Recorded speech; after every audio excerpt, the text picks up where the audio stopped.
A fable by Edgar Allan Poe. Ours is a world of words. Quiet we call silence, which is the merest word of all.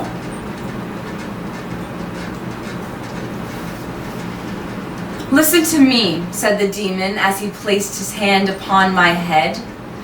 There's a spot upon this accursed earth, which thou hast never yet beheld it. And if by any chance thou hast beheld it, it must have been in one of those vigorous dreams which come like the simoon among the brain of the sleeper who hath lain down to sleep among the forbidden sunbeams. Among the sunbeams, I say, which slide from off the solemn columns of the melancholy temples in the wilderness.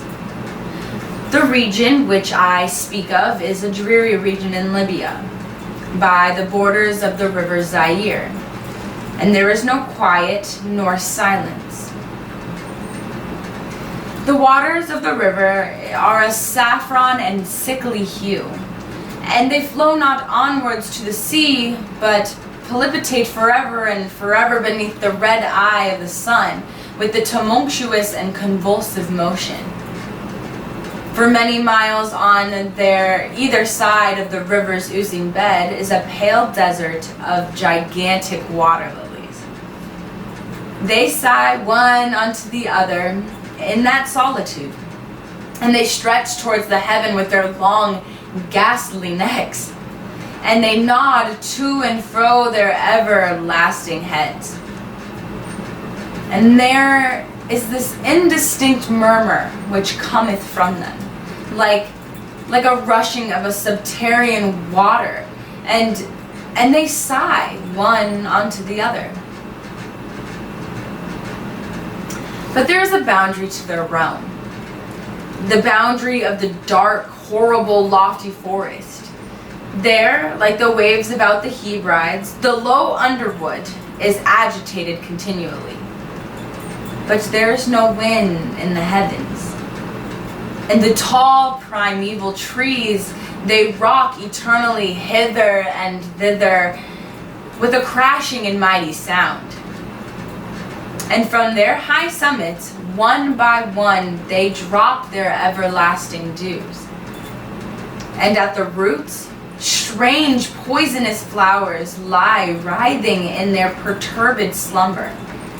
And overhead, with a rustling and loud noise, the gray clouds rush westwardly forever, until they roll a cataract over the fiery wall of the horizon. But there is no wind throughout the heavens. And by the shores of the river of Zaire, there is neither quiet nor silence. It was night, and the rain fell. And falling, it was rain. But having fallen, it was blood.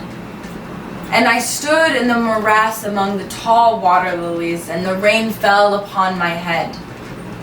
And the lilies sighed one unto the other in the solemnity of their desolation. And all at once the moon rose through the ghastly mist. It was crimson and red, and mine eyes fell upon a huge gray rock by the shore of the river. It was lit by the light of the moon. And the rock was gray and tall and ghastly, and the rock was gray. Upon it were characters engraved in the stone, and I walked through the morass of the water lilies until I came close unto the shore, that I might see those characters upon the stone. But I could not decipher the characters, and I was going back into the morass when the moon shone a fuller red. And I turned and I looked again upon the rock and upon the characters. And the characters were desolation. And I looked upward. And there stood a man upon the summit of the rock. And I hid myself among the water lilies, that I might discover the actions of the man. And the man was tall and stately in form, and he was wrapped from shoulder to toe in the toga of an old Rome. And the outlines of his figures were indistinct, but his features were the features of deity, for the mantle of the night and of the mist and of the moon and of the dew had left uncovered the features of his face. And his brow was lofty with thought, and his eyes wild with care. And in the few furrows upon his cheek, I read the fables of sorrow and weariness and disgust with mankind, and a longing after solitude. And then the moon shone upon his face and upon the features on his face. And oh, they were beautiful, more beautiful than the airy dreams that hovered about the souls of the daughters of Delos. And the man sat down upon the rock and leaned his head upon his hand and looked out upon the desolation. He looked down low at the unquiet shrubbery and up at the tall primeval trees, and even up higher at the rustling heaven, into the crimson moon, and I lay close within my covert and the water lilies, and I observed the actions of the man. And the man trembled in solitude, but the night waned on, and he sat upon the rock. And then the man turned his attention from the heavens and looked out upon the dreary river of Zaire, and upon the yellow ghastly waters, and upon the pale legions of the water lilies. And the man listened to the sighs of the water lilies and the murmur that came up from among them. And I lay close in my covert, and I observed the actions of the man. And the man trembled in solitude, but the night waned on, and he sat upon the rock. Then I went down to the recesses of the morass and waited afar in the mung of the wilderness of the lilies. And I called upon the hippopotami, which dwelt among the fens in the recessedness of the morass. And the hippopotami heard my call and came with the behemoth unto the foot of the rock, and roared loudly and fearfully beneath the moon. And I lay close within my covert, and I observed the actions of the man. And he trembled in solitude, but the night waned on, and he sat upon the rock. And I cursed the elements.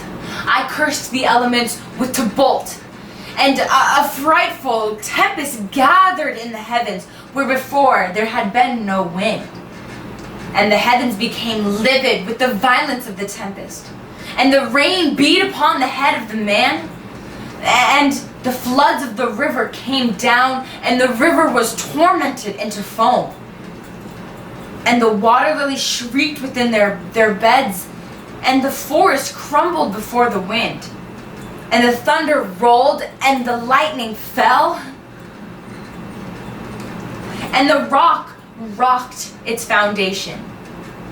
And I lay in my covert, and I watched the actions of the man. And the man trembled in solitude, but the night waned on, and he sat upon the rock. Then I grew angry and cursed, and with the curse of silence, the river, the lilies, the wind, the forest, the heavens, and the thunder, and the sighs of the water lilies, and they became accursed, and they became still. And the moon ceased to totter in the pathway up to heaven, and the thunder died away. The lightning did not flash, and the clouds hung motionless, and the waters sunk to their levels and remained. And the trees ceased to rock, the water lilies sighed no more, and the murmur was heard no longer from among them, nor any shadow of sound throughout the vast illimitable desert. Oh, and I looked upon the characters of the rock, and they were changed. The characters were silence.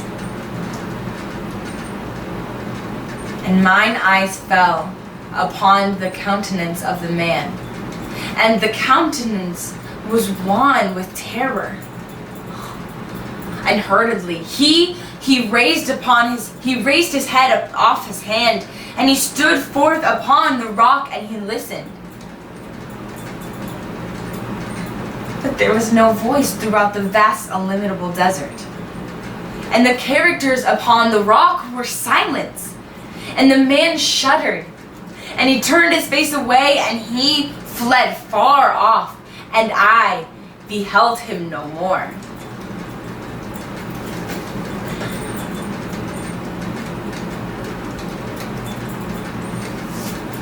Now there are fine tales in the volumes of the Magi, in the iron-bound, melancholy volumes of the Magi.